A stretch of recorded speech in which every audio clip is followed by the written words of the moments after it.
അസ്സലാമു അലൈക്കും. കള്ളി, ഈയാണല്ലേ കുഞ്ഞിനെ എടുത്തോണ്ട് പോയത്? കുറച്ചു നേരം ഞാൻ എന്തുമാത്രം ടെൻഷൻ അടിച്ചുവെന്ന് നിനക്കറിയാമോ? ഇവിടെയൊക്കെ മുന്നിലേ ഞാൻ തെറ്റുകാരിയായി. കള്ളികളെ പോലെ വന്ന് കുഞ്ഞിനെ കൊണ്ടുപോയിട്ട് ഷിബിക്കയുടെ വായിലിരിക്കുന്നത് മുഴുവൻ കേട്ടതോ ഞാനും. ഷിബില അവളെ വഴക്കു പറയുന്നത് കേട്ടപ്പോൾ സിന്നൂറക്കും റസിയെ പറയാൻ ഉത്സാഹം കൂടി. അവൾ ഉറഞ്ഞു തുള്ളാനൊരുങ്ങി റസിയുടെ മുന്നിലേക്ക് വന്നു. ഞാനല്ല കുഞ്ഞ് അങ്ങോട്ട്. ഇടർച്ചയോടെ റസിയ എന്തോ പറയാൻ ശ്രമിച്ചു. അവളുടെ കണ്ണു നിറയുന്നത് ഷിബിലി കണ്ടു. നീ ഇനി ഒന്നും പറയണ്ട, എല്ലാം ഞങ്ങൾക്ക് മനസ്സിലായി. സിന്നുവിൻ്റെ ശബ്ദം ഉയർന്നതും റസിയ പറയാൻ വന്നത് പറയാതെ മുഖം കുനിച്ചു. സിന്നു, മതി പറഞ്ഞത്. മോളൂട്ടി വന്നില്ലേ, ഇനിയിപ്പോൾ ഇതിനെ ചൊല്ലിയൊരു തർക്കം വേണ്ട. ഐഷുമ്മ ഇടപെട്ടതും സിന്നു റസിയെ കൂർപ്പിച്ചു നോക്കി അവിടെ നിന്നും പോയി.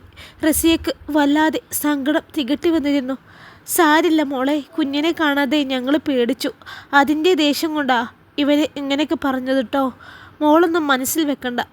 റസിയ ആര്യമായിട്ട് ആ വീട്ടിലേക്ക് വന്നതാണ്. അവളോട് അങ്ങനെയൊക്കെ പെരുമാറിയതിൻ്റെ വ്യസനം ഐഷമ്മയുടെയും സാബിറുടെയും മുഖത്ത് തെളിഞ്ഞു കാണാം. റസിയയ്ക്ക് മോളൂട്ടിയെ കാണണമെങ്കിൽ എപ്പോഴും ഇങ്ങോട്ട് വരാട്ടോ. അവളുടെ വിങ്ങിയ മുഖത്ത് നോക്കിയതും അലിവ് തോന്നി സാബിറ പറഞ്ഞു. അങ്ങനെ അല്ല മോളൂട്ടിയാ. അവൾ വീണ്ടും എന്തോ പറയാനായി തുടങ്ങിയതും ഏതോ ഒരു ബൈക്ക് അപ്പുറത്തെ വീടിൻ്റെ ഗേറ്റ് കടന്ന് അകത്തേക്ക് പോകുന്നത് കണ്ടു. റസിയുടെ നെഞ്ചിലൊരു വെള്ളിടി വെട്ടി. അവൾ തുറന്നിട്ട ജനാലയിലൂടെ പുറത്തേക്ക് നോക്കി. അല്ലാ, നിസാംക!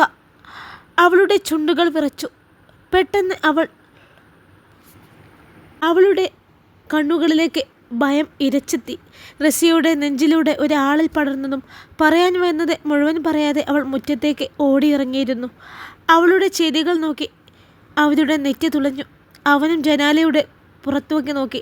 നിസാമിനെ കണ്ടതുകൊണ്ടാണ് അവൾ ഓടിപ്പോയതെന്ന് മറ്റാർക്കും മനസ്സിലായില്ലെങ്കിലും അവന് മനസ്സിലായിരുന്നു.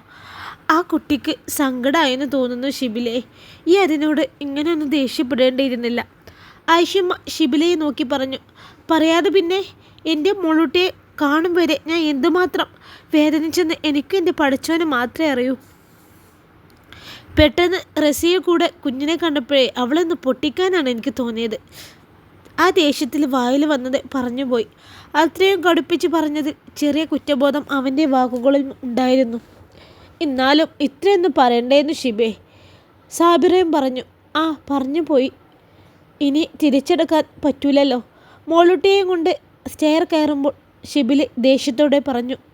ഓടി ഗേറ്റിനടുത്ത് എത്തിയപ്പോൾ റസിയുടെ നെഞ്ചിടിപ്പേറി. നിസാം ബൈക്കിൽ നിന്നിറങ്ങി അകത്തേക്ക് പോകും വരെ അവൾ മതിലിന് പിന്നിലേക്ക് മറഞ്ഞു നിന്നു. നിസാം അകത്തേക്ക് പോകുന്നത് കണ്ടതും അവൾ അതിവേഗം മുറ്റത്തേക്ക് കയറി അടുക്കള ഭാഗത്തേക്ക് നടന്നു.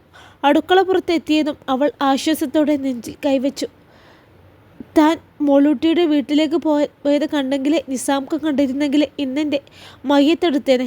കിതപ്പടിക്ക് കൊണ്ട് മന്ത്രം പോലെ പറഞ്ഞവൾ പതിയെ അടുക്കളവാതിൽ തുറന്ന് അകത്തേക്ക് കയറി. ഉമ്മ, റസിയ എവിടെ? നിസാമിൻ്റെ മുഴക്കമുള്ള ശബ്ദം കേട്ടതും നബീസുമ്മയും ഒന്ന് പകച്ചുപോയി. അല്ലാ, റസിയ അപ്പുറത്തേക്ക് പോയിട്ട് ഇതുവരെ വന്നിട്ടില്ലല്ലോ പഠിച്ചോനെ. ഇനിയിപ്പോൾ എന്താ ഞാൻ ഇവനോട് പറയാ? ആ മോനെ, അത് പിന്നെ റസിയ അടുക്കളയിൽ എന്തോ പണിയിലാണെന്ന് തോന്നുന്നു. ഉള്ളിലെ വിറയൽ മുഖത്ത് വരുത്താതെ നബീസുമ്മ അവനെ നോക്കി പറയാൻ ശ്രമിച്ചു. ഉമ്മയുടെ മുഖത്തെ പതർച്ച കണ്ട് എന്തോ പന്തികേട് മണത്തത് കൊണ്ടാവും നിസാം അടുക്കളയിൽ ചെന്ന് എത്തി നോക്കി. ഫ ചൂലേ, ഇവിടെ ഉണ്ടായിട്ടും ഞാൻ വിളിച്ചാൽ എന്താ നിനക്കൊന്നും മിണ്ടാൻ വയ്യേ? അടുക്കളയിൽ പതുങ്ങി നിൽക്കുന്നവളെ കണ്ടതും നിസാം കോപത്തോടെ അവളുടെ അടുത്തേക്ക് പാഞ്ഞു തന്നു. ഞാൻ വിളിച്ചത് കേട്ടില്ലായിരുന്നു. അതാ, അവൾ വിറച്ചുകൊണ്ട് പറഞ്ഞു. ഞാൻ വിളിച്ചാൽ നീ കേൾക്കൂല. നിനക്ക് വേണ്ടപ്പെട്ടവനെ വിളിച്ചാൽ നീ ഇങ്ങനെയല്ലല്ലോ. കയ്യിൽ കിട്ടിയൊരു പാത്രമെടുത്ത് നിസാം റസിയയുടെ നേരെ എറിഞ്ഞു. ആ പാത്രം റസിയയുടെ നെറ്റിയിൽ തട്ടി താഴേക്ക് വീണു. ആ ഉമ്മാ! റസിയ ഉറക്കെ നിലവിളിച്ചു പോയി. നിസാമേ, ഈ എന്താ അവളെ ചെയ്തത്? നബീസുമ്മ അങ്ങോട്ട് പാഞ്ഞെത്തി. നെറ്റി പൊത്തിപ്പിടിച്ച് കരയാൻ പോലും ഭയന്നു നിൽക്കുന്നവളെ കണ്ടതും നബീസുമ്മയുടെ കാലുകൾ ആദിയോടെ റസിയയുടെ അടുത്തേക്ക് ചലിച്ചു. ആ, അവളെന്നോടെ ചോദിച്ചു വാങ്ങിയതാ. എൻ്റെ ചിലവിൽ കഴിയുമ്പോൾ ഞാൻ വിളിക്കുന്നിടത്തൊക്കെ ഓടി വരേണ്ടി വരും. ഇല്ലെങ്കിൽ ഇതുപോലെ നെറ്റി പുകഞ്ഞു നീറുമെന്ന് അവളെ ഒന്ന് ഓർമ്മപ്പെടുത്തിയതാണ്. നിസാം അരിശം തീരാതെ പറഞ്ഞു. ഇതിനെ ഇവിടെ ഇട്ട് കൊല്ലാക്കൊല്ല ചെയ്യാനേ ഞാൻ സമ്മതിക്കില്ല നിസാമേ.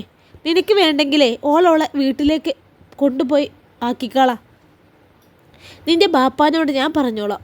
നബീസുമ്മ നിസാമിനെ നോക്കി പറഞ്ഞു. അവളെ ഈ നിമിഷം വീണെങ്കിൽ ഞാൻ വീട്ടിൽ കൊണ്ടുപോയി തള്ളാൻ റെഡിയാണ്. ഉമ്മ ഓളോടൊന്ന് ചോദിച്ചു നോക്ക്, ഓൾക്ക് പോണോ വേണ്ടേന്ന്. നിസാമിൻ്റെ ശബ്ദത്തിൽ പരിഹാസം നിറഞ്ഞു. റസിയ, നിനക്ക് വീട്ടിലേക്ക് പോകണോ? നിസാം റസിയെ നോക്കി ചോദിച്ചും ഉത്തരമില്ലാതെ റസിയയുടെ മുഖം താന്നു. പറയടി, നിനക്ക് പോണോ? വീണ്ടും നിസാമിൻ്റെ മുഴക്കമുള്ള ശബ്ദം. റസിയ കണ്ണുനീരിലും ഞാൻ എങ്ങോട്ടുമില്ലെന്ന് തല അനക്കി. ഇവിടെ കിടന്ന് നരകിച്ച് തൻ്റെ ജീവിതം തീർന്നു പോയാലും വീട്ടിലേക്ക് ഇനി പോകില്ലെന്ന് അവൾ തീരുമാനിച്ചതാണല്ലോ.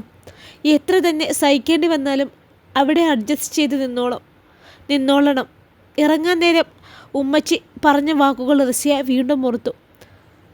വാ തുറന്നു പറയ റസിയ, എൻ്റെ ഉമ്മ ഒന്ന് കേട്ടോട്ടെ. നിസാമിൻ്റെ ശബ്ദം വല്ലാതെ ഉയർന്നു. ഇല്ല, ഞാൻ എവിടേക്കും പോകുന്നില്ല, ഇവിടെ നിന്നോളാം. പറഞ്ഞു തീർന്നപ്പോഴേക്കും കവിളിലൂടെ കണ്ണുനീർ ഒഴുകി. കേട്ടല്ലോ എൻ്റെ ഭാര്യയുടെ ഉറച്ച തീരുമാനം. അവളെൻ്റെ ആട്ടും തുപ്പും കേട്ടേ ഇവിടെ അടിമായി എൻ്റെ കാഴ്ചവട്ടിൽ തന്നെയുണ്ടാവും. നിസാം നബീസുമ്മയെ നോക്കി ഒരു വഷളം ചിരിയോടെ പറഞ്ഞുകൊണ്ട് അവിടെ നിന്നും പോയി. അയ്യോ, കാൽമുട്ട് മുറിഞ്ഞിട്ടുണ്ടല്ലോ മോളൂട്ടി, ഇതെങ്ങനെ പറ്റിയതാ? ബെഡിലിരുന്ന് കളിക്കുന്ന മോളൂട്ടിയുടെ കാലിലെ മുറിവ് കണ്ടതും ഷിബിലി ആശങ്കയോടെ ചോദിച്ചു. അത് അബ്ബാ, മോളൂട്ടി റോഡിൽ വീണതാ. റോഡിൽ വീണെന്നോ? അതിനെ എപ്പോഴാണ് ഈ റോട്ടിലേക്ക് ഇറങ്ങിയത്? ഷിബിലി മോളൂട്ടിയെ കൂർപ്പിച്ചു നോക്കി. അത് ഞാൻ പറയാ, അബ്ബ എന്നെ വഴക്ക് പറയില്ലെന്ന് സത്യം ചെയ്യേ. മോളൂട്ടി കൈ നീട്ടി കാണിച്ചു. ഉമ്മയുടെ സ്വഭാവം അതുപോലെ പകർന്നു കിട്ടിയിട്ടുണ്ട് ഈ കാന്താരിക്ക്. ദച്ചവും ഇങ്ങനെയായിരുന്നു. കുസൃതി ഓരോന്ന് ഒപ്പിച്ചു വെക്കും. എന്നിട്ടോ മുൻകൂർ ജാമ്യം എടുത്തതിന് ശേഷമേ തന്നോട് കാര്യം അവതരിപ്പിക്കൂ. മോളും അതുപോലെ തന്നെ. ഉമ്മയും മോളും ഒരേ അച്ചിലിട്ട് വാർത്തതുപോലെ തന്നെ. മോളൂട്ടിയുടെ കയ്യിൽ കൈ ചേർത്ത് വെക്കുമ്പോൾ ഷിബിലേക്ക് ചിരി വന്നു. ഇനി പറ. അബ്ബ വഴക്ക് പറയില്ല. അവൻ മുഖത്ത് ഗൗരവം വരുത്തി.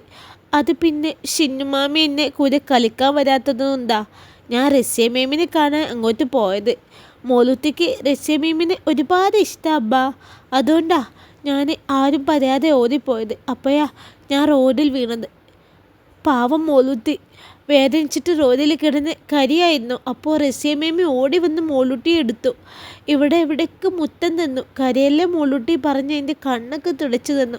പിന്നെ എന്നെ വീട്ടിൽ കൊണ്ടുപോയിട്ട് അവിടെയുള്ള മരുന്നൊക്കെ വെച്ച് തന്നു. മോളൂട്ടിക്ക് റസിയ മേമിയെ ഇത്ര ഇഷ്ടാ. മോളൂട്ടി കൈ വിടർത്തി കാണിച്ചു. അവളെ കേട്ടിരിക്കുമ്പോൾ ഷിബിലിയുടെ ഹൃദയത്തിൽ എന്തോ ഒന്ന് അടർന്നു വീണു. താൻ വഴക്ക് പറഞ്ഞപ്പോൾ നിറം കണ്ണുകളോടെ തന്നെ നോക്കിയ ഒരു പെണ്ണിനെ ഓർമ്മ വന്നു. പാവം, ഞാൻ അവളെ തെറ്റിദ്ധരിച്ചല്ലോ. വഴക്ക് പറയല്ലേ അബ്ബാ. മോളൂട്ടിക്ക് റസിയ മേമിയെ കാണാൻ പൂതിയായിട്ടല്ലേ? ടെഡ്ഡി ബിയറിന് പിന്നിലേക്ക് മുഖം ഒളിപ്പിച്ച് വെച്ച് മോളൂട്ടി കൊഞ്ചിക്കൊണ്ട് പറഞ്ഞു. അബ്ബ വഴക്ക് പറഞ്ഞത് നിന്നെയല്ലല്ലോ മോളൂട്ടി, ആ ഒരു തെറ്റും ചെയ്യാത്ത ആ പാവത്തെയല്ലേ. അത് പറയുമ്പോൾ പേരറിയാത്തൊരു നൊമ്പരം ഷിബിലിയുടെ ചങ്കിൽ കിടന്നു വെങ്ങി. ശരിയാ, റസിയ മേമി പാവാ. മേമിക്കിന്നെ എന്തിഷ്ടാണെന്നോ. റസിയയെക്കുറിച്ച് പറയുമ്പോൾ കുഞ്ഞിൻ്റെ കണ്ണുകൾ നക്ഷത്രം പോലെ തിളങ്ങുന്നത് ഷിബിലി ശ്രദ്ധിച്ചു. കള്ളി, എല്ലാം ഒപ്പിച്ചു വെച്ചിട്ട് ഇരുന്ന് പറയുന്നത് കേട്ടില്ലേ? ഷിബിലി അല്പം ഗൗരവത്തോടെയാണ് പറഞ്ഞത്. റസിയയെക്കുറിച്ച് ഓർത്ത് കുറ്റബോധം കൊണ്ട് അവൻ്റെ നെഞ്ച് നീർന്നുണ്ടായിരുന്നു. അവൾക്ക് പറയാമായിരുന്നില്ലേ കുഞ്ഞ് അങ്ങോട്ട് വന്നതാണെന്ന്? ഞാൻ ദേഷ്യപ്പെട്ടപ്പോൾ അവളുടെ നാവ് ഇറങ്ങിപ്പോയേക്കുമായിരുന്നു. മനസ്സിനെ ആശ്വസിപ്പിക്കും പോലെ അവൻ സ്വയം പറയുന്നുണ്ട്. അബ്ബയ്ക്ക് എത്രക്കും സങ്കടമായെങ്കിൽ റസിയ മേമിയോട് പോയി ചോറി പറഞ്ഞേക്കിട്ടോ. മോളൂട്ടി കാര്യമായി അബ്ബയെ ഉപദേശിച്ചു. ശരി മേഡം, അടിയന് ഇപ്പോൾ പോയി പറയണോ അതോ നാളെ പറഞ്ഞാൽ മതിയോ? ഷിബിലി അവളുടെ മുന്നിൽ കുനിഞ്ഞു നിന്നുകൊണ്ട് ചോദിച്ചു. ഇപ്പം പോയി പറയണം. മോളൂട്ടി ചിരിച്ചു. ഡി, നിന്നെ ഞാനുണ്ടല്ലോ. ഷിബിലി അവളുടെ കവിളിൽ പതിയെ ഒരു കടി വെച്ചു കൊടുത്തു. പിന്നെ ബാൽക്കണിയിലേക്ക് ഇറങ്ങി നിന്നു. വേണ്ടായിരുന്നു, അവളെ വഴക്ക് പറയേണ്ടില്ലായിരുന്നു. അവനോട് തന്നെ ദേഷ്യം തോന്നി. മിഴികൾ അപ്പുറത്തേക്ക് നീണ്ടു. മഞ്ഞുതുള്ളിപ്പോൾ നിഷ്കളങ്കയാർന്നൊരു പെണ്ണിനെ തേടി. കുറച്ചു നേരം അവൻ്റെ മിഴികൾ അലസമായി അവളെ തേടി അലഞ്ഞു. പിന്നെ തിരിഞ്ഞ് നടക്കുമ്പോൾ അവളെ കാണാത്ത നിരാശയോ അതോ നേരത്തെ വഴക്ക് പറഞ്ഞതോർത്തുള്ള കുറ്റബോധമോ? അതിനപ്പുറം വല്ലതും അവളോട് തോന്നുന്നുണ്ടോ? തന്നെ പിടികൂടുന്ന വികാരം എന്തെന്ന് പോലും അറിയാതെ അവൻ തൻ്റെ പ്രിയപ്പെട്ടവളുടെ ഫോട്ടോയുടെ മുന്നിലേക്ക് വന്നു നിന്നു. ദച്ചുമ്മ, ഞാൻ എന്താടി ഇങ്ങനെ? എനിക്കറിയില്ല. നീ പോയതിന് ശേഷം മറ്റൊരുത്തിയുടെ മുഖത്ത് പോലും ഞാൻ നോക്കിയിട്ടില്ല മോളെ. പക്ഷെ റസിയ, അവളെന്തോ എൻ്റെ ഹൃദയത്തിൽ കൊത്തിവെച്ചതുപോലെ പതിഞ്ഞു നിൽക്കുക. അവളെ കണ്ണുനീര് എന്നെ നെഞ്ചിനെ ചുട്ടുപൊള്ളിക്കുക. ഹാരിയുടെ മുന്നിൽ മനസ്സ് തുറക്കുമ്പോൾ ഷിബിലിയുടെ ശബ്ദം ഇടർന്നിരുന്നു. വൈകുന്നേരം നിസാം പാർക്കിംഗ് ഏരിയയിൽ വണ്ടി ഒരുക്കി ഷോപ്പിലേക്ക് വരുന്നത് ഷിബിലി കാണുന്നുണ്ടായിരുന്നു. തേടിയ വള്ളി കാലിൽ ചുറ്റിയതുപോലെ ഷിബിലിയുടെ കാപ്പിക്കണ്ണുകൾ വിടർന്നു. നിസാമിനോട് ഒന്ന് സംസാരിക്കാൻ നോക്കി ഇരിക്കുകയായിരുന്നു. അവർക്കിടയിലെ പ്രശ്നം എന്താണെന്ന് ചോദിച്ചറിയണം. താൻ ആവുന്നതുപോലെ അവനെ ഒന്ന് ഉപദേശിക്കണം. നിസാം, പോകല്ലേട്ടോ, എനിക്കൊരു കാര്യം പറയാനുണ്ട്. കസ്റ്റമറെ ഡീൽ ചെയ്യുന്നതിനിടയിൽ ഷിബിലി കൈ ഉയർത്തി പറഞ്ഞു. ഇല്ല മച്ചാ, ഞാൻ ഇവിടെ ഉണ്ടാവും. നീ നിൻ്റെ തിരക്കെല്ലാം തീർത്ത് വാ. നിസാം ഒരു ചെയർ വലിച്ചിട്ടിരുന്നു. നിസാം ഇടയ്ക്കൊക്കെ ഇതുപോലെ ഇവിടെ വന്നിരിക്കാറുണ്ട്. ബന്ധം കൊണ്ട് അവൻ്റെ ഇക്കാക്കയാണെങ്കിലും അതിനേക്കാൾ വലിയൊരു സൗഹൃദമുണ്ട് ഇരുവർക്കുമിടയിൽ. തനിക്ക് എന്ത് പ്രശ്നം വന്നാലും അത് പരിഹരിക്കാൻ തന്നെ സഹായിക്കുന്ന, കൂടെ നിൽക്കുന്ന ഷിബിലിയോട് അവന് ഇഷാമിനോടുള്ളതിനേക്കാൾ ബഹുമാനവുമുണ്ട്. വാവേ, വയറുവേദന കുറഞ്ഞോടാ? ഷെറിന് മെസ്സേജ് അയക്കാൻ തുടങ്ങിയതും അവൻ്റെ മുഖം പ്രകാശിക്കാൻ തുടങ്ങി. ഇല്ല, വയറ് നോവുന്നടാ. എനിക്കിപ്പോഴും നിന്നെ കാണാനേ തോന്നുന്നു. ഷെറിൻ്റെ ആവശ്യതയോടെയുള്ള കൊഞ്ചിക്കുഴഞ്ഞ ശബ്ദം. എങ്കിൽ ഞാനിന്ന് രാത്രി അങ്ങോട്ട് വന്നാലോ? നിസാം ഒരു കള്ളച്ചിരിയോടെ ടൈപ്പ് ചെയ്തു. അയ്യോ വേണ്ട, നിന്നെ ഈ ഏരിയയിൽ കണ്ടാൽ റിൻഷ വെച്ചേക്കില്ല. അവൾ നിൻ്റെ കാല് തല്ലോടിച്ച് കളയും. ഹോ പിന്നെ, അവളോടൊന്ന് പോവാൻ പറയാം. എൻ്റെ മുത്തിനെ കാണാൻ എനിക്കുള്ള സമ്മതമൊന്നും ആവശ്യമില്ല.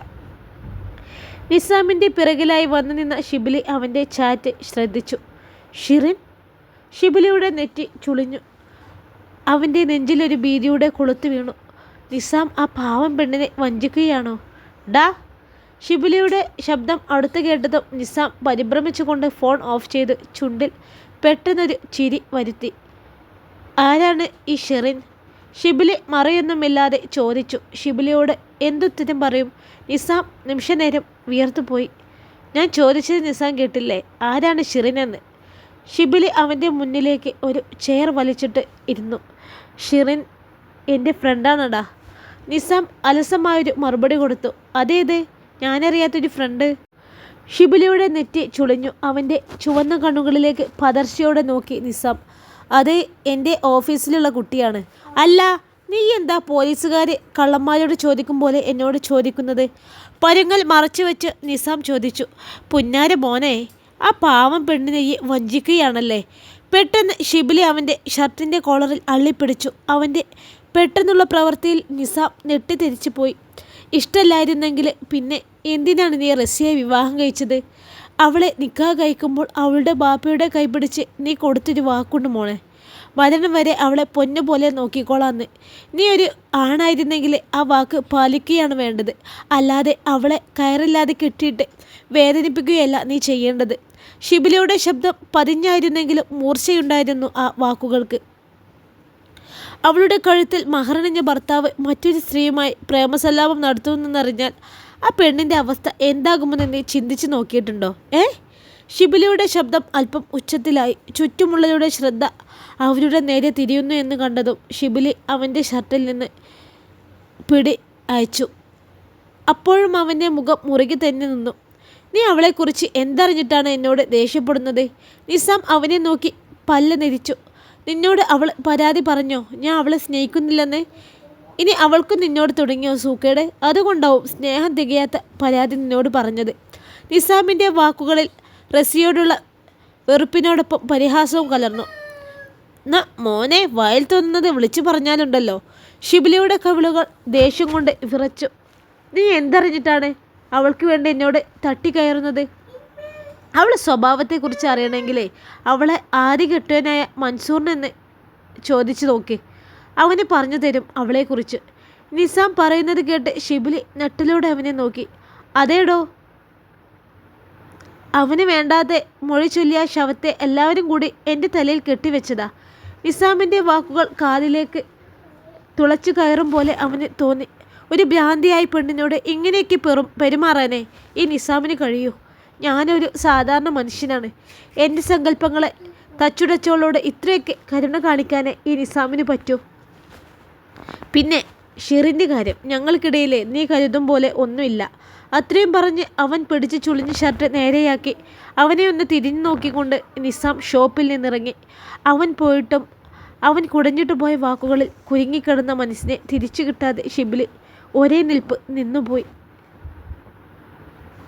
രാത്രി ഇരുട്ട് പടർന്നു തുടങ്ങി. ആ വലിയ വീട്ടിൽ റസിയ തനിച്ചാണ്. സമയം ഇഞ്ഞു നീങ്ങുന്തോറും അവൾക്ക് വല്ലാതെ ഭയം തോന്നി. അവളുടെ മിഴികൾ ഇടയ്ക്കിടയ്ക്ക് ചുവരിൽ പതിച്ച ക്ലോക്കിലേക്ക് നീളും. നബീസുമ്മ കുടുംബത്തിൽ പെട്ടെന്നൊരു മരണം ഉണ്ടായതുകൊണ്ട് നബീസുമ്മയും അംസിക്കയും ലിബയും അങ്ങോട്ട് പോയതാണ്. പോകും മുന്നേ നബീസുമ്മ നിസാമിനെ വിളിച്ച് വീട്ടിലേക്ക് വരാൻ പറഞ്ഞേൽപ്പിക്കുകയും ചെയ്തതാണ്. പക്ഷേ അവൻ ഇതുവരെ വീട്ടിലേക്ക് എത്തിയിട്ടില്ല. റോഡിലൂടെ ഓരോ വാഹനങ്ങൾ പോകുമ്പോഴും റസിയ പ്രതീക്ഷയോടെ കർട്ടൻ നീക്കി നോക്കും. നിസാംക ഒന്ന് വന്നിരുന്നെങ്കിൽ. വല്ലാതെ വിശന്നു തുടങ്ങിയപ്പോൾ അവൾ അടുക്കളയിലേക്ക് വന്നു. ഭക്ഷണം വിളമ്പാൻ വേണ്ടി പാത്രം കയ്യിലേക്കെടുത്തു. അതിലേക്ക് ഭക്ഷണം വിളമ്പുമ്പോഴാണ് കോളിംഗ് ബെൽ മുഴങ്ങിയത്. നിസാം വന്നു എന്ന് മനസ്സിലായതും റസിയ വേഗം ഡോറിനകത്തേക്ക് കുതിച്ചു. ഡോർ തുറന്നതും നിസാം കയറി വരുന്ന കോലം കണ്ട് ഞെട്ടലോടെ റസിയ കണ്ണു മിഴിഞ്ഞു. നിസാംക മദ്യപിച്ചിട്ടുണ്ടോ? ഒരു നിമിഷം ശ്വാസം നിന്നതുപോലെ തോന്നി അവൾക്ക്. വഴിയിൽ നിന്ന് മാറിടി നാശം പിടിച്ചവളെ, കുഴഞ്ഞ ശബ്ദത്തിൽ പറഞ്ഞു തീർത്തപ്പോഴേക്കും നിസാം നിലത്തെ രണ്ട് കാലും ഉറക്കാതെ വീയാനഞ്ഞതും റസിയ അവനെ താങ്ങിയിരുന്നു. വിട്ടു നിൽക്കടി, നീ ആരാടി ചൂല എന്നെ കയറിപ്പിടിക്കാൻ? നീ എന്നെ തുടരുത്. അവൻ ഗർജിച്ചതും റസിയ പേടിയോടെ അവനെ പിടിച്ച് കൈ വലിച്ചുകൊണ്ട് അവൻ്റെ ചുവന്ന കണ്ണുകളിലേക്ക് നോക്കി. ഒരുവിധം ആടി ആടി അവൻ അകത്തേക്ക് കയറിയതും റസിയ ഡോർ അടച്ച് കുറ്റിയിട്ടു. നീയും ആ ഷിബിലി എന്താടി ബന്ധം? നിസാം തിരിഞ്ഞു നിന്ന് ചോദിച്ചതും റസിയയുടെ കാതുകൾ ധരിച്ചുപോയി. ഒരു നിമിഷം ശ്വാസം എടുക്കാൻ പോലും ഭയന്നവൾ നിന്നു. പറയടി, അവൻ നിന്റെ ആരാണ്? ഞാനറിയാതെ നീ അവനെ അകത്തേക്ക് വിളിച്ചു കയറ്റാറുണ്ടോ? നിസാം ചീറിക്കൊണ്ട് അവളുടെ നേരെ അടുത്തു. നിങ്ങൾ എന്തൊക്കെയാ പറയണ മനുഷ്യ? നിങ്ങൾ കുടിച്ചിട്ടുണ്ടല്ലേ? ഉമ്മ വന്നാൽ നീ പറഞ്ഞു കൊടുക്കുന്നുണ്ട്. റസിയയ്ക്ക് വിറഞ്ഞു കയറി. മറ്റൊരു പുരുഷനെ തന്നോടൊപ്പം ചേർന്ന് പറഞ്ഞാൽ ഏതൊരുവൾക്കാണ് പൊള്ളാതിരിക്കുക? അത് പറയുന്നത് സ്വന്തം ഭർത്താവ് തന്നെയാണെങ്കിലോ? നീ പറഞ്ഞു കൊടുക്കോ? നീ എന്നെ പറഞ്ഞു കൊടുക്കാൻ മാത്രമൊക്കെ വളർന്നോടി നായിൻ്റെ മോളെ. അവളുടെ മുടിയിൽ കുത്തിപ്പിടിച്ച് നിസാം ഭിത്തിയിൽ ആഞ്ഞിടിച്ചു. ഒന്നല്ല 3-4 പ്രാവശ്യം റസിയുടെ നെറ്റിയിൽ ആഞ്ഞ് പതിച്ചു. നെറ്റിപൊട്ടി ചോരത്തുള്ളികൾ തെറിച്ചു വീണു. വേദന കൊണ്ട് അവൾ ഉറക്കെ നിലവിളിച്ചു. അവൻ അവളെ പിടിച്ചു തള്ളിയതും ഭാരമില്ലാത്തതുപോലെ റസിയ നിലത്തേക്ക് കുഴഞ്ഞു വീണു. നിസ്സഹായായി പോയൊരു പെണ്ണിൻ്റെ നിലവിളി ആ വീടിനകത്ത് മാത്രം ഒതുങ്ങി. റസിയ പതിയെ കൈകുത്തി എണീക്കാൻ ശ്രമിച്ചതും നിലത്തേക്ക് തന്നെ വീണുപോയി. ഞാൻ നിന്നെ ഉപദ്രവിച്ച കാര്യം നീ ആ തന്തയില്ലാത്തവനോട് പറയുമല്ലടി? എങ്കിൽ ഇതും കൂടി ചേർത്ത് പറയടി, അവൻ വന്ന് നിന്നെ രക്ഷിക്കട്ടെ. നിസാം അവൻ്റെ അരയിലെ ബെൽറ്റ് വലിച്ചൂരി അവളുടെ ദേഹത്തേക്ക് ആഞ്ഞടിച്ചു. ആ വേദന കൊണ്ട് അവൾ നിലത്ത് കിടന്ന് പിടഞ്ഞുപോയി.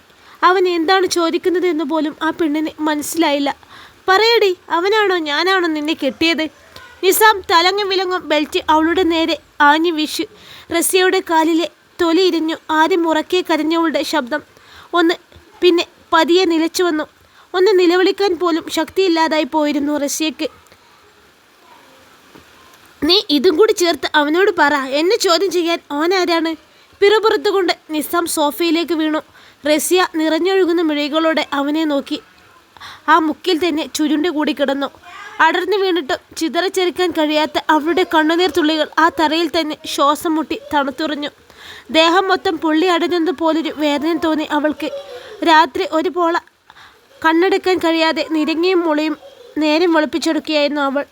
സുബഹി ബാങ്കിൻ്റെ ഈരടികൾ കാതിലേക്ക് ഒഴുകിയെത്തിയതും റസിയ കരഞ്ഞു നീരിവെച്ച കൺപോലകൾ വലിച്ചു തുറക്കാൻ ശ്രമിച്ചു. കഴിയുന്നില്ല. രാത്രിയിലെപ്പോഴോ പൊള്ളുന്ന ചൂട് അവളുടെ ഉടലിനെ പൊതിഞ്ഞിരുന്നു. ദേഹമാകെ നീരി വച്ചതുപോലെ അവൾ അവിടെ തന്നെ വിറച്ചു കിടന്നു. നിസാം കണ്ണു തുറന്നതും അവളെ കണ്ടെങ്കിലും അവൻ പുച്ഛത്തോടെ മുഖം വെട്ടിച്ച് അവിടെ നിന്നും എഴുന്നേറ്റ് പോയി. അവൻ കുളിച്ചൊരുങ്ങി ഓഫീസിലേക്ക് പോകാൻ റെഡിയായി വരുമ്പോഴും റസിയ അവിടെ തന്നെ കിടക്കുന്നത് കണ്ട് അവൻ്റെ മുഖത്തേക്ക് ദേഷ്യവും പകയും വീണ്ടും ഇരച്ചെത്തി. എന്നെ തോൽപ്പിക്കാനുള്ള കിടത്താവൂല്ലേ? ഉമ്മ വരുമ്പോൾ ഞാൻ ഉപദ്രവിച്ചത് പറഞ്ഞു കൊടുക്കാനുള്ള അടവായിരിക്കും. എന്നിട്ട് ഉമ്മ എന്നെ മൂക്കിൽ വലിച്ചു കയറ്റട്ടെ, നമുക്ക് നോക്കാം. കലി തീരാതെ നിസാം അവൻ്റെ കാലിലെ ഷൂ കൊണ്ട് റസിയയെ പുറത്തേക്ക് ആഞ്ഞു തൊഴിച്ചു. റസിയയുടെ തൊണ്ടയിൽ നിന്ന് വലിയൊരു നിലവിളി ശബ്ദം പുറത്തേക്ക് തെറിച്ചു ചാടി. നിസാം പുറത്തേക്ക് ഇറങ്ങുന്നതും ഡോർ ശക്തമായി അടയുന്നതും അവൻ്റെ വാഹനം ഗേറ്റ് കടന്നു പോകുന്നതും എല്ലാം അവളറിഞ്ഞു. അവൾ വീണ്ടും കൈകുത്തി എഴുന്നേൽക്കാൻ ശ്രമിച്ചു. വയ്യെന്ന് തോന്നിയതും അവിടേക്ക് തന്നെ വീണുപോയി. നിസാം പോകുന്നത് ഷിബിലി കണ്ടിരുന്നു. അവൻ ഇന്നലെ തന്നോട് പറഞ്ഞ കാര്യങ്ങൾ ശരിയാണോ എന്നറിയണം. അതിന് അവൻ്റെ ഉപ്പയോടും ഉമ്മയോടും സംസാരിക്കണം എന്നുറപ്പിച്ചവൻ നിസാമിൻ്റെ വീട്ടിലേക്ക് വന്നു. പുറത്തെങ്ങും ആരെയും കണ്ടില്ല. അവൻ കോളിംഗ് ബെൽ വിരലമർത്തി കാത്തുനിന്നു. ആരും വാതിൽ തുറന്നില്ല. ഇവിടെ ആരുമില്ലേ? ഷിബിലി ഉറക്കി വിളിച്ചു ചോദിച്ചു. ഒരു അനക്കവും കേൾക്കാതെ വന്നപ്പോൾ ഷിബിലി കോളിംഗ് ബെല്ലിൽ വീണ്ടും വീണ്ടും വിരലമർത്തി. തുരുതുരെയുള്ള മണിയുടെ ശബ്ദം റസിയയുടെ കാതുകളിൽ തുളച്ചു കയറി. അവൾ പതിയെ കൺപോളുകൾ വലിച്ചു തുറന്നു. തറയിൽ കൈക്കുത്തി പതിയെ എണീറ്റ് നിന്നു. ചുവരിൽ പിടിച്ച് പതിയെ ഡോറിനകത്തേക്ക് ചുവടുവെച്ച് നീങ്ങുന്നതിനിടയിൽ അവൾക്ക് തല ചുറ്റും പോലെ തോന്നിയതും നിലത്തേക്ക് തന്നെ കുഴഞ്ഞു വീണിരുന്നു. തിരികെ നടക്കാൻ ഒരുങ്ങുമ്പോഴാണ് അകത്തു നിന്ന് എന്തോ തട്ടി വീഴുന്നൊരു ശബ്ദം, ഒരു പെൺകുട്ടിയുടെ തേങ്ങലും ഷിബിലിയുടെ കാതിലേക്ക് എത്തിയത്. ഞൊടിയ നേരം അവൻ്റെ നെഞ്ചിലേക്കൊരു ഭീതിയുടെ നിഴൽ വീണു. അവൻ പെട്ടെന്ന് തന്നെ വെട്ടിത്തിരിഞ്ഞ് ഡോൾ തള്ളി തുളർന്നതും അകത്തെ വെറും തറയിൽ കമിഴ്ന്നു കിടക്കുകയായിരുന്ന ഒരു പെൺരൂപം അവൻ്റെ കണ്ണിലുടുക്കി. റസിയ! ഒറ്റ നോട്ടത്തിലെ അവളെ തിരിച്ചറിഞ്ഞതുപോലെ അവൻ്റെ അതരങ്ങൾ വിറയോടെ മന്ത്രിച്ചു. ചുറ്റുമുള്ളതൊന്നിനെയും വകവെക്കാതെ അവളുടെ അടുത്തേക്ക് കുതിക്കുമ്പോൾ അവൾ തനിക്ക് അന്യയാണെന്നോ അവൾ നിസാമിൻ്റെ ഭാര്യയാണെന്നോ ചിന്തിക്കാനുള്ള ബുദ്ധി പോലും അവനുണ്ടായിരുന്നില്ല എന്നതാണ് സത്യം. ഷിബിലി തറയിലേക്ക് കുനിഞ്ഞിരുന്ന് കുഴഞ്ഞു കിടക്കുന്ന റസിയയെ പിടിച്ച് തൻ്റെ മടിയിലേക്ക് തല വെച്ച് കിടത്തിയതും അവളുടെ ഉടലിൽ തട്ടിയുരഞ്ഞ അവൻ്റെ വിരൽത്തുമ്പിൽ പൊള്ളലേറ്റിരുന്നു. അവളുടെ നെറ്റിയിലെ മുറിവിലേക്കാണ് ആദ്യം മിഴികളെത്തിയത്. ഷിബിലിയുടെ നെഞ്ചൊന്ന് പിടഞ്ഞുപോയി. അവളുടെ നെറ്റിയിലെ ഒന്ന് പതിയെ കൈവച്ച് നോക്കിയതും പൊള്ളുന്ന ചൂട് തട്ടിയതും അവൻ കൈവലിച്ചു. ഇലാഹി! അവൻ അറിയാതെ പറഞ്ഞുപോയി. മേലാകെ അടിയേറ്റ് ചതഞ്ഞരിഞ്ഞു പോലെ ഒരു പെൺകുട്ടി. അവളുടെ കയ്യിലും മുഖത്തെല്ലാം അടിയേറ്റ് നീലച്ച് തിണർത്തി കിടക്കുന്ന പാടുകൾ. റസിയ! ആരാണ് പെണ്ണെ നിന്നെ ഇങ്ങനെ ദ്രോഹിച്ചത്? ചോദിക്കുമ്പോൾ അവൻ്റെ തൊണ്ടയിടറി. കുറച്ചു മുന്നേ ഇവിടെ നിന്നും ഇറങ്ങിപ്പോയവനെ ഓർത്തതും ഷിബിലിയുടെ മുഖം മുറുകി. റസിയ പതിയെ കണ്ണു തുറന്ന് അവനെ നോക്കി. താനിപ്പോൾ കിടക്കുന്നത് ഷിബിലിയുടെ മടിയിലാണെന്ന് കണ്ടതും അവൾ വെപ്രാളപ്പെട്ട് എണീക്കാൻ ശ്രമിച്ചു. ഷിബിലി അവളെ താങ്ങി ചുവരിനോട് ചേർത്തിരുത്തി. നീയും ഷിബിലിയും തമ്മിൽ എന്താണ് ബന്ധം? ഞാനറിയാതെ നീ അവനെ അകത്തേക്ക് വിളിച്ചു കയറ്റാറുണ്ടോ? നിസാം ചോദിച്ച ചോദ്യം റസിയ വീണ്ടും മനസ്സിലേക്ക് ഓർത്ത് റസിയ ഷിബിലിയെ പകപ്പോടെ നോക്കി. അവളെ നോക്കും തോറും ആരോടുള്ള ദേഷ്യവും പകയും അവൻ്റെ ഹൃദയത്തിൽ ഉരുണ്ടുകൂടി. ആരാണ്? നിസാമാണോ ഇത് ചെയ്തത്? അവനാണോ നിന്നെ ഇത്രയും ക്രൂരമായി ഉപദ്രവിച്ചത്? അത് ചോദിക്കുന്നതിനോടൊപ്പം അവൻ്റെ കൈ അവളുടെ നെറ്റിയിലെ മുറിവിലേക്ക് അറിയാതെ നീണ്ടിരുന്നു. റസിയ ഒന്നും പറയാതെ അവനെ നോക്കി. ദുർബലയായി പോയൊരു പെണ്ണ്. അവളുടെ മിഴികൾ മാത്രം നിറഞ്ഞൊഴുകി. അവനോട് എന്തൊക്കെയോ വാ തുറന്ന് പറയണമെന്നുണ്ട്, പക്ഷെ കഴിയുന്നില്ല. വാക്കുകൾ തൊണ്ടയിൽ കുരുങ്ങി അവിടെ തന്നെ പിടഞ്ഞു മരിച്ചു. പെട്ടെന്ന് സ്വബോധം വന്നതുപോലെ റസിയ തൻ്റെ നെറ്റിയിൽ പതിഞ്ഞ അവൻ്റെ കൈ തട്ടിമാറ്റി. ഷിബിക്ക, ഇനിയൊരു നിമിഷം നിങ്ങളിവിടെ നിൽക്കരുത്. പൊയ്ക്കോ. എനിക്ക് പേടിയാണ്.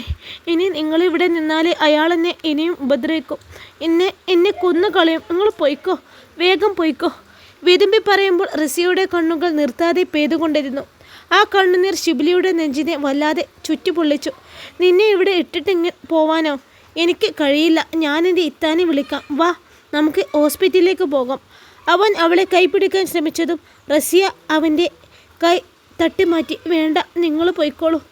എന്നെ ഹോസ്പിറ്റലിൽ കൊണ്ടുപോകാൻ നിങ്ങളെൻ്റെ ആരാണ്? എൻ്റെ ഭർത്താവൊന്നുമല്ലല്ലോ.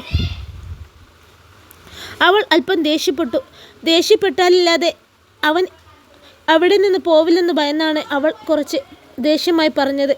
ആ വാക്കുകൾ അസ്ത്രം പോലെ അവൻ്റെ നെഞ്ചിൽ തുളച്ചിരുന്നു. അതെ, താൻ അവളുടെ ആരുമല്ല. അവളെ ഹോസ്പിറ്റലിൽ കൊണ്ടുപോകാനോ അവളെ ആശ്വസിപ്പിക്കാനോ ഉള്ള അർഹതയും എനിക്കില്ല. പക്ഷേ നീയും ഞാനും തമ്മിൽ എന്തൊരു അദൃശ്യ ബന്ധനമില്ലേ പെണ്ണെ? അതുകൊണ്ടല്ലേ നിനക്ക് മുറിവേൽക്കുമ്പോൾ എൻ്റെ നെഞ്ചിൽ ചോര കിനിയുന്നത്? നിനക്ക് വേദനിക്കുമ്പോൾ എൻ്റെ മനസ്സ് നീറുന്നത്? അതുകൊണ്ടല്ലേ നിൻ്റെ കണ്ണുനീരിൽ എൻ്റെ ഹൃദയം വേവുന്നത്? ബന്ധങ്ങൾ തളർക്കുന്നത് ഹൃദയത്തിലല്ലേ? നീ എൻ്റെ ഹൃദയ ബന്ധുവല്ലേ? അവളോട് എന്തൊക്കെയോ പറയാൻ അവൻ്റെ നാവ് ധരിക്കുന്നുണ്ട്. പക്ഷേ അവളെ ഈ അവസ്ഥയിൽ ഇവിടെ ഇട്ടിട്ട് പോവാൻ മനസ്സ് അനുവദിക്കാതെ അവൻ നിന്നു. ഷിബിക്ക ഇനിയും ഇവിടെ നിന്നാൽ കാണുന്നവർക്ക് പലതും തോന്നാം. റസിയ അവന് മുഖം കൊടുക്കാതെ എഴുന്നേൽക്കാൻ ശ്രമിച്ചു. കാലിൽ ബെൽറ്റ് കൊണ്ട് നീര് വന്നിട്ടുണ്ട്. അവൾ പതിയെ അവിടെ നിന്ന് പോകാനായി ശ്രമിച്ചതും വിയച്ചുപോയി. അപ്പോഴേക്കും ഷിബിലി അവളെ താങ്ങിയിരുന്നു. റസിയ അവൻ്റെ നെഞ്ചിലേക്ക് ചേർന്ന് പോയ നിമിഷം പകപ്പോടെ അവൻ്റെ മുഖത്തേക്ക് നോക്കിയവൾ. ആഹാ, കൊള്ളാലോ ഈ പരിപാടി. നീ എന്താ ഷിബിലി ഇവിടെ? വാതിക്കൽ നിന്ന് ദേഷ്യവും അതിലേറെ പരിഹാസവും നിറഞ്ഞൊരു ശബ്ദം മുഴങ്ങിയതും ഷിബിലയും റസിയയും ഒരുപോലെ തിരിഞ്ഞു നോക്കി. നിസാമിൻ്റെ ബാപ്പ, അവരുടെ പിറകിലായി നബീസുമ്മയുമുണ്ട്. റസിയയുടെ നെഞ്ചിലൊരു വെള്ളിടി വെട്ടി. അവൾ നെട്ടിലൂടെ അവരെ നോക്കി. അവൾ പെട്ടെന്ന് തന്നെ ഷിബിലയുടെ നെഞ്ചിൽ നിന്നും അടർന്നു മാറി ഭിത്തിയിലേക്ക് ചാരി. നീയാണോ ഇവൾക്ക് ഇവിടെ കൂട്ടിയിരിക്കുന്നത്? ഈ ഒരുമ്പട്ടോൾ നിന്നെ വിളിച്ച് കയറ്റിയതാണോ? ഹംസയുടെ മുഖം ദേഷ്യം കൊണ്ട് വിറച്ചു. എളാപ്പ, ഞാൻ... ഷിബിലി എന്തോ പറയാൻ ശ്രമിച്ചു. എൻ്റെ മോനെ, എനിക്ക് ഈ പണിയുണ്ടെന്ന് ഞാൻ അറിഞ്ഞില്ല. ആരുമില്ലാത്ത സമയം നോക്കി വീട്ടിൽ കയറി ഇവളെ പിടിക്കാൻ നിനക്കെങ്ങനെ ധൈര്യം വന്നു? ഹംസ പാഞ്ഞു വന്ന് ഷിബിലിയുടെ നെഞ്ചിലേക്ക് ആഞ്ഞു ചവിട്ടിയതും ഷിബിലി പുറകിലേക്ക് ചുവരിൽ തട്ടി നിന്നു. റസിയ പകപ്പോടെ വാ പൊത്തി നിന്നുപോയി. അവൻ്റെ മുഖം ദേഷ്യം കൊണ്ട് ചുവന്നു വിറയ്ക്കുന്നതും അവൾ കണ്ടു. ഒരു നിമിഷം അവൾ നിസാമിൻ്റെ ബാപ്പിയെ അടിക്കുമോ എന്നവൾ ഭയന്നു. ഷിബിലി ഹംസയെ ഉഗ്രമായൊരു നോട്ടം നോക്കി. മുന്നിൽ നിൽക്കുന്നത് എളാപ്പയാണ്. ഷിബിലിയുടെ മനസ്സിൽ ഉപ്പയുടെ സ്ഥാനം തന്നെയാണ് എളാപ്പാക്കും. അത്രയും ബഹുമാനത്തോടെ അവൻ നോക്കിക്കാണുന്നവൻ. എളാപ്പക്ക് പകരം മറ്റൊരാളായിരുന്നു തൻ്റെ മുൻപിലെങ്കിൽ ഷിബിലി ഉറപ്പായും അവനെ ശക്തിയോടെ തിരിച്ചടിച്ചേനെ. അവൻ ചുളിഞ്ഞുപോയ ഷർട്ട് നിവർത്തിയിട്ട് മുഷ്ടി ചുരുട്ടി ദേഷ്യം നിയന്ത്രിച്ചു. എളാപ്പ, ഇത് എന്തറിഞ്ഞിട്ടാ എന്നെ കുറ്റപ്പെടുത്തുന്നത്? പുന്നാരം മോനെ, എൻ്റെ വീട്ടിലെ പെണ്ണിനെ കയറിപ്പിടിച്ച് നിന്നെ ഞാൻ പൂവിട്ട് പൂജിക്കാമടാ. ഹംസ അവൻ്റെ നേരെ ചീറിയെടുത്തു. നബീസുമ്മ എന്ത് ചെയ്യണമെന്നറിയാതെ വെപ്രാളപ്പെട്ടു. ഭർത്താവിനെ പിടിച്ചു മാറ്റാൻ അവർക്കും ഭയമാണ്. അടുത്തേക്ക് ചെന്നാൽ തന്നെയും മടിക്കാൻ അയാൾ മടിക്കില്ല. പെണ്ണിനെ കയറി പിടിച്ചെന്നോ? ആര് പിടിച്ചു? എളാപ്പ റസിയോട് ചോദിക്ക്. ഞാൻ അവളോട് മോശമായിട്ട് എന്തെങ്കിലും ചെയ്തിട്ടുണ്ടെങ്കിൽ അവൾ പറയട്ടെ. ഷിബിലിയുടെ ശബ്ദം വല്ലാതെ ഉയർന്നു. റസിയ ഭയന്ന് വിറച്ചു. വലത് കൈവിരൽ കൊണ്ട് വിതുമ്പുന്ന ചുണ്ടുകളെ മറിച്ച് അവൾ ഇല്ലെന്ന് മുഖം ചലിപ്പിക്കുമ്പോൾ അവളുടെ മിഴി നിറഞ്ഞ് കവളിലേക്കൊരു നീർക്കണം ഉതിർന്നു ചാടിയിരുന്നു. അവൾ പറയില്ലടാ, അവൾ നിന്നേക്കാ ചണ്ടിയാ. അതുകൊണ്ടല്ലേ നീ പിടിച്ചപ്പോൾ അവൾ നിന്റെ നെഞ്ചിലേക്ക് അങ്ങ് ചാഞ്ഞു പോയത്. അയാൾ പരിഹാസത്തോടെ റസിയെ നോക്കി. റസിയയുടെ നെഞ്ചു പിടഞ്ഞു. ഉപ്പാ, അവൾക്ക് ഉറക്കി വിളിക്കണമെന്നുണ്ട്. തൊണ്ടയിൽ നിന്നും പുറപ്പെട്ടൊരു കരച്ചിൽ അവിടെ തന്നെ അമർന്നുപോയി. നിങ്ങൾ എന്തൊക്കെയാണ് മനുഷ്യ പറയുന്നത്? നബീസുമ്മ മുന്നോട്ട് വന്ന ഭർത്താവിനെ പിടിച്ചു മാറ്റാൻ ശ്രമിച്ചു. നീ മിണ്ടരുതേ, നീയാണ് ഇവളെ പിടിച്ച് തലയിൽ കയറ്റി വെച്ചത്. ഇപ്പോൾ കണ്ടില്ലേ, ആളില്ലാത്ത സമയം നോക്കി ഓൾക്ക് വേണ്ടപ്പെട്ടവരെ അകത്തെ വിളിച്ചു കയറ്റിയിരിക്കുന്നു. ഹംസ നബീസുമ്മയുടെ നേരെ നോക്കി. അയാളുടെ രൂക്ഷമായ നോട്ടം കണ്ടതും അവരുടെ കണ്ണുകൾ താഴ്ന്നു. ആ വീട്ടിൽ അയാളുടെ ശബ്ദത്തിനപ്പുറം മറ്റൊരു ശബ്ദം ഉയർത്തുന്നത് അയാൾക്കിഷ്ടമല്ല. ഹംസയെ നോക്കി നിൽക്കുമ്പോൾ ഷിബിലിക്ക് അടിമുടി വിറഞ്ഞു കയറി. എന്താണ് നിങ്ങളെ ഉദ്ദേശമെന്ന് എനിക്ക് മനസ്സിലാവുന്നില്ല. എന്നെയും ഇവളെയും ചേർത്ത് പറയുമ്പോൾ എന്ത് ലഹരിയാണ് നിങ്ങൾക്ക് കിട്ടുന്നതെന്നും അറിയില്ല. ഒന്ന് ഞാൻ പറയാം, പഠിച്ചോനാണ് സത്യം. ഞാനോ ഈ നിൽക്കുന്നവളോ പഠിച്ചോനെ മറന്ന് ഒരു തെറ്റും ചെയ്തിട്ടില്ല. ഷിബിലി ഉറച്ച ശബ്ദത്തോടെ പറഞ്ഞു. മതിയടാ, നീ പറയുന്ന പച്ചക്കള്ളം വിശ്വസിക്കാൻ മാത്രം ബുദ്ധിയില്ലാത്തവരാണെന്ന് ഞങ്ങളെന്ന് കരുതിയോ? ഞങ്ങളെ ഇങ്ങോട്ട് വന്നപ്പോൾ കണ്ണൊന്നും കെട്ടിയിട്ടില്ല. മരിച്ചുപോയ നിന്റെ ഭാര്യയോടുള്ള മൊഹബത്തെ കൊണ്ട് വേറൊരു പെണ്ണ് വേണ്ടെന്ന് പറഞ്ഞു നടക്കുന്ന മാന്യനാണ്. കണ്ടില്ലേ അവൻ്റെ കയ്യിലിരിപ്പ്? വെറുതെയല്ല നിന്റെ പെണ്ണ് നേരത്തെ അങ്ങ് പോയത്. ഹംസ പറഞ്ഞ പരിഹാസ വാക്കുകൾ മൂർച്ചയോടെ അവൻ്റെ ഉള്ളിലേക്ക് തറഞ്ഞു കയറി. അവൻ്റെ ഹൃദയത്തിന് പൊള്ളലേറ്റതുപോലെ പിടഞ്ഞു. എന്തിൻ്റെ പേരിലാണെങ്കിലും തൻ്റെ ഭാര്യയെ ചേർത്ത് അയാൾ പറഞ്ഞത് അവനെ വല്ലാതെ ചൊടിച്ചു. അവളെപ്പറ്റി ആരെങ്കിലും ഇത്തരം വാക്കുകൾ പറയുന്നത് അവനെ മരണം പോലെ അസഹനീയമാണ്. ഷിബിലി കയ്യിൽ തടഞ്ഞൊരു ഫ്ലവർ വേസ് നിലത്തേക്ക് എറിഞ്ഞുടച്ചു. റസ്യ ഞെട്ടിത്തരിച്ചു പോയി. അത്രയും ദേഷ്യത്തോടെ മുന്നിൽ നിൽക്കുന്നവൻ. അടങ്ങാത്ത കോപം കൊണ്ടാവും അവൻ്റെ നെറ്റിയിലെ നീല നരമ്പുകൾ പിടിഞ്ഞ് ഉയർന്നിട്ടുണ്ട്.